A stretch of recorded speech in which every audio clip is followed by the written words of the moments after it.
មកជួបតារាដៃល្បីមួយរូបចាកាលពីមុនគាត់ស្រស់ស្អាតចាជាពិសេសគាត់សម្ដែងបទចម្រៀងផងចាថតរឿងផងចាជំរាបសួរបងចាពីមុនបងថតសម្ដែងរឿងហ្នឹងប្រហែលឆ្នាំដែរបងខ្ញុំចាប់ដើមថតតាំងពី2010ចាហើយក្នុងវិរៈយុទ្ធតែគេហៅនិភូបាទចាដល់ពេលល្បីជាងគេបទចម្រៀងអីគេដែរបងល្បីបទសុកពិសីបេះដូងបងគូបេះដូងមកគូស្ញាគ្មានអូនក៏ដូចជាបទឆិតសវណ្ណបញ្ញ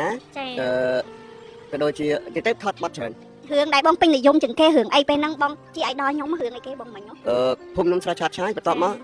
ករឿងពុនឆ្នាំខ្លាចាញ់ទឹកស្រឡាញ់ទីទៅមិនច្រើនចាពេលហ្នឹងបងឲ្យដឹងអត់បីអាយដល់ខ្ញុំខ្ញុំតាមដានបងជូមែនតើជាពិសេសការនោះស្អាតហើយសង្ហាមែនតើតែឥឡូវមិនបានធ្លាក់ខ្លួនហត់តុកចឹងបងខ្ញុំចេញមកធ្វើការសិនព្រោះខ្ញុំធ្វើការពេលវេលាដែលថាជប់ថតចឹងយើងមករកការងារធ្វើដូចជាទីហោចង់ធ្វើការងារផងចឹងខ្ញុំក៏ចេញមកធ្វើការរកស៊ីសិនហើយចាំយើងមិនមកចឹងថតវិញតែបើសិនជាពុកម៉ែបងប្អូនចាចង់ហៅបងទៅថតរឿងវិញទៅសម្ដែងវិញបងទៅហ៎ទៅចាអញ្ចឹងបងរកទាំងអស់ព្រោះឥឡូវហ្នឹងបងលុយពិបាករកអញ្ចឹងស្អីក៏បងធ្វើដែរមែនទេខាងនេះខ្ញុំរកស៊ីហើយខ្ញុំរកស៊ីនៅបាទខ្ញុំរកស៊ីមិនឈប់រកស៊ីមករត់ទឹកវិញបងខាងហ្នឹងខ្ញុំរកស៊ីបាក់ខ្ញុំបាក់ហាងលក់បងបាច់ឆាមីឆាសាច់អាំងសាច់ទូអាំងអីមកខ្លួនចឹងចាតែមិនឈប់លក់វិញខ្ញុំមានរឿងក្រៅថាយើងរកស៊ីជាខាតអូគ្រាប់រកស៊ីបាក់ហាងដែរតែចេះខាតទៅបង្គោលសម្រាប់ទៅចុះបងសប្តាហ៍ថ្ងៃមានគ្រួសារមានកូននៅបងខ្ញុំមានគ្រួសារតាមអត់មានកូនមានកូនចុះប្រពន្ធបងតារាសម្ដែងដែរបងអត់ទេប្រពន្ធខ្ញុំអ្នកធម្មតាគេរកស៊ីធម្មតាតែឥឡូវគាត់មាននៅជាមួយបងទេគាត់ទៅធ្វើការនៅសៀមរាបធ្វើការនៅសៀមរាបចុះបងអត់នឹកគាត់ទេឲ្យធ្វើការផ្សេងពីគ្នាអញ្ចឹងអត់ខ្លាចទេមែនទេយើងនៅមួយគ្នាហើយទៅពេលបាន2ឆ្នាំយើងក៏ធ្វើការលុយមួយគ្នាទៅមួយគ្នាទៅប្រវាយគ្នាអញ្ចឹងគាត់ទៅនៅសៀមរាបបងនឹងអញ្ចឹងបងអត់នឹកប្រពន្ធទេនឹកអេនិយាយប្រាប់មកបងនឹកអូនឯងណាឥឡូវអូនទៅធ្វើការនិយាយមកបងនឹកអូនអអៀនចាពុកម៉ែបងប្អូនចាបងប្អូនធ្លាប់ដឹងចាគាត់តារាសម្ដែងចាពេលហ្នឹងស្អាតមែនតើសង្ហាមែនតើសបែងខ្ញុំក៏លួចក្រាស់គាត់ដែរចាកាលហ្នឹងខ្ញុំនៅរៀងមកល្មមតែបើឥឡូវហ្នឹងបងអាយុប៉ុន្មានដែរបងខ្ញុំ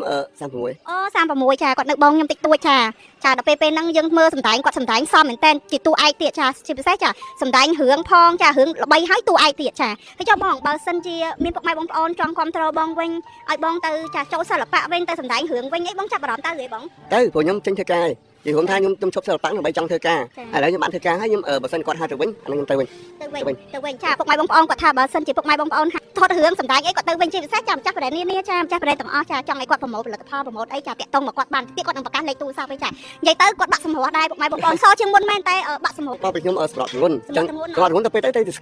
គមតែយើងអត់ញ៉ាំមកថតវិញចាំតិចយើងញ៉ាំថតវិញចាហើយពេលដែលក្នុងឡុងពេលសេដ្ឋកិច្ចកូវីដអញ្ចឹងបងមានរកស៊ីអីឡើងវិញហីបងឬធ្លាក់ចុះពេលដែលឡុងពេលកូវីដដែរបងកូវីដកាលហ្នឹងខ្ញុំនៅមួយប្រពន្ធខ្ញុំតែកាលហ្នឹងខ្ញុំរៀបការហើយរៀបការហើយតែប្រពន្ធខ្ញុំកាលហ្នឹងគាត់រកស៊ីខាងលុយអញ្ចឹងខ្ញុំនៅរកស៊ីមួយប្រពន្ធខ្ញុំតែកាលហ្នឹងដូចធ្លាក់ចុះធ្លាក់ចុះអញ្ចឹងបងក៏ខាតពេលកូវីដដែរបាទគេបិទផ្លូវទាំងអស់ហ្នឹងយើងខាងលុយហ្នឹងយើងពិបាកដើរមើលលុយគេបាទបងមកដាក់ពាក្យធ្វើការហ្នឹងប្រហែលថ្ងៃដែរដែលម្ចាស់ហាងគាត់ហៅបងធ្វើការនេះខ្ញុំជីកាត់តាមហ្នឹងខ្ញុំឃើញគាត់ត្រូវបុកផលិតខ្ញុំបាទខ្ញុំក៏ទេសួរគាត់ទៅហើយខ្ញុំមកធ្វើតេស្តរយៈពេល3ថ្ងៃប៉ុន្តែចាប់ពីខ្ញុំធ្វើតេស្តដល់ឥឡូវហ្នឹងខ្ញុំកុំធ្វើបានប្រហែលជា7ថ្ងៃទេ7ថ្ងៃចាគាត់ថាគាត់មកធ្វើតេស្តតែខ្ញុំធ្វើតេស្តប្រឡងនៅខាងបុកផលិតនេះខ្ញុំធ្វើបាន3ថ្ងៃគេឲ្យធ្វើតេស្ត3ថ្ងៃថ្ងៃទី4មិនជាប់បងម្ចាស់ហាងគាត់ដឹងថាបងជាតារាសម្ដែងជាតារាដែលបីថតរឿងធ្លាប់អីហ៎បងម្ចាស់ហាងគាត់ដឹងហ៎ចាហើយបងបើសិនជាមានពុកម៉ែបងប្អូនចង់មកជួបបងនៅហាងឲ្យគាត់មកឲ្យបងជាពិសេសគាត់មកចាមកមុខកថានេះមកគ្រប់គ្រងចាហាងរបស់គាត់មានស៊ុបមានអីចង់ឲ្យមកហ៎ចង់មកតែបើសិនជាឲ្យដល់ឲ្យ brand គាត់ចង់ញ៉ាំបានតែអាចដល់គាត់មានតែគាត់មកញ៉ាំតែគាត់មកញ៉ាំគាត់ឃើញខ្ញុំគាត់សប្បាយចិត្តអូចាមាន fan ខ្លះចាតារាខ្លះគាត់បានស្គាល់គាត់ចឹងទៅមកថ្ងៃទី1ហ្នឹងគាត់បានជួបជាមួយបងអឹមជីវ៉ាបានមកសភាគាត់ហើយបាននេះខ្ញុំបានមកដែរចាជាពិសេសចានៅហាងនេះគឺគាត់បានមានម្ហូបឆ្ងាញ់ជាពិសេសមុខកថាផងស៊ុបផងចឹងពុកម៉ែបងប្អូនអាចគ្រប់គ្រងបានមកជួបបងប្រុសចង់ពិភាក្សាការងារអីជាមួយគាត់បាននៅមុខកថាហ្នឹងចាគឺនៅចាគួរស្រូវ3តែម្ដងចាហើយក្នុងឱកាសនេះបងមានសំណូមពរទៅកន្លែងយើងធ្លាប់សម្ដែងធ្លាប់អីឲ្យគាត់ហៅបងមកវិញអីអត់មកសម្ដែងវិញខ្ញុំសំណូមពរថាអ្នកដឹកនាំក៏ដូចជាចាស់ពលកម្មអត់ទាំងអស់បើសិនជាចង់បានទៅថតវិញអាចតំណែងលេខទូរស័ព្ទបានពួកអីខ្ញុំថាខ្ញុំចេញធ្វើការសិនហ្នឹងដល់ពេលទៅថតវិញប៉ុន្តែខ្ញុំនិយាយខ្ញុំចង់បានធ្វើការឲ្យរកស៊ីហ្នឹងហើយចាំខ្ញុំចេញមកធ្វើការរកស៊ីសិនហើយបើសិនជាចង់ហាញទៅវិញបានចាណាមួយគាត់ចេះពុកម៉ែបងប្អូនគាត់រកស៊ីខាតច្រើនចឹងហើយគាត់រកស៊ីខាតហើយគាត់ឆ្លៀតមកធ្វើការបានប្រាក់ខែខ្លះទៅទុកចាតែគាត់ក៏នៅតែចង់ថតរឿងថតជាបទចម្រៀងដើម្បីពុកម៉ែបងប្អូនបានតាមដានគាត់សម្ដែងថាឥឡូវហ្នឹងហើយពីមុនមកសម្ដែងដូចមុនតែចំពោះខ្ញុំគិតថាសិល្បៈគាត់នឹងធ្វើបានដូចមុនគាត់ថាគាត់រៀងធ្លាក់សម្រស់តិចតែនៅក្រៅសស្គូពុកម៉ែបងប្អូនសជាងនៅពីមុនទៀតតែគាត់ថាពេលខ្លះគាត់ញ៉ាំថ្នាំទៅស្រក់ខ្លាំងពេកទៅជាស្គមចឹងទៅក៏បានបើវិញចឹងណាចាបើថាសម្រស់នៅស្អាតទៅស្អាតទេគាត់ថាមុខរៀងស្គមបន្តិចចាអញ្ចឹងពុកម៉ែបងប្អូនកុំភ្លេចគ្រប់គ្រងទៅបងជាពិសេសចាម្ចាស់ brand ចង់ឲ្យគាត់កាន់ប្រម៉ូទផលិតផលអីអត់តាក់ទងគាត់បានគាត់នឹងឆ្លៀតប្រម៉ូទផលិតផលអីព្រោះគាត់ចង់បានចំណូល